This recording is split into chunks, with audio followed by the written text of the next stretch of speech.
Kate ydw i a dwi i'n byw yn Aberporth gyda fy ngŵr Matt. Rydyn ni wedi bod yn briod am 15 mlynedd. Rydyn ni wedi canolbwyntio ar ein gyrfaoedd. O'n i'n gweithio yn maes marchnata a roedd Matt yn dyn tân. Oedd yn wych, ond fe ddechreuon ni'n feddwl bod mwy fywyd a bod i'n bryd i ni ddechrau teulu. Yn anffodus, nid oedd cael blant ei hunain yn rhywbeth fod yn bosibl i ni.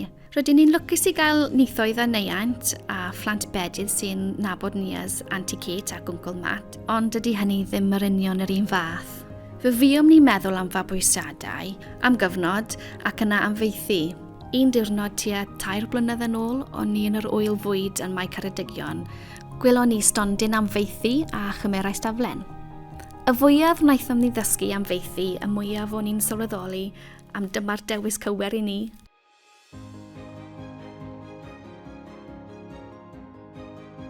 Roedd y broses o ddod yn ofalwyr maeth gyda thîm meithi ein hawrdurdol lleol yn effaith dwys, ond roeddent yr hyder i ni wneud hynny. Maen nhw wastad wedi'n cofnogi.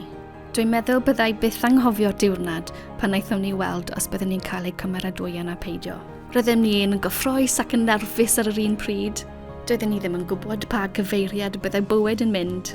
Ymhen ychydig, wnaethon ni gyfarfod ein plentyn maeth hir dymor cyntaf, bachgen bach o'r enw Owen, ac yna, flwyddyn yn ddiweddarach, ymunodd Angharad â ni.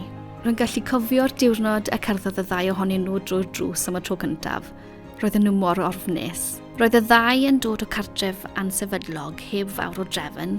Doedden nhw ddim wedi cael eu trin fel dylai plant eu hwydra nhw cael eu trin.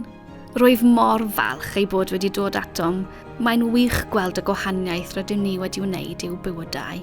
Maen nhw wedi datblygu o fod yn blant eithaf pryderus a mewnblyg i fod yn gymeriadau hyderus. Mae'r ddau ohonyn nhw'n gwneud yn dda iawn yn yr ysgol a maen nhw'n cymryd rhan mewn clybiau ar ôl ysgol. Peidiwch camddeall, dydy'r cyfan ddim wedi bod yn rhwydd, ddim o bell ffordd, ond mae'n werth yr holl amser a'r ymdrech wrth weld pa mor hapus ydy'r ddau nawr. Rydyn ni mor falch i bod wedi gwneud y penderfyniad i feithi, ond fyddwn ni ddim gallu gwneud e heb gefnogaeth dîm meithi ein hawrdurdol lleol. Maen nhw'n gwneud i ni deimlo rhan o dîm.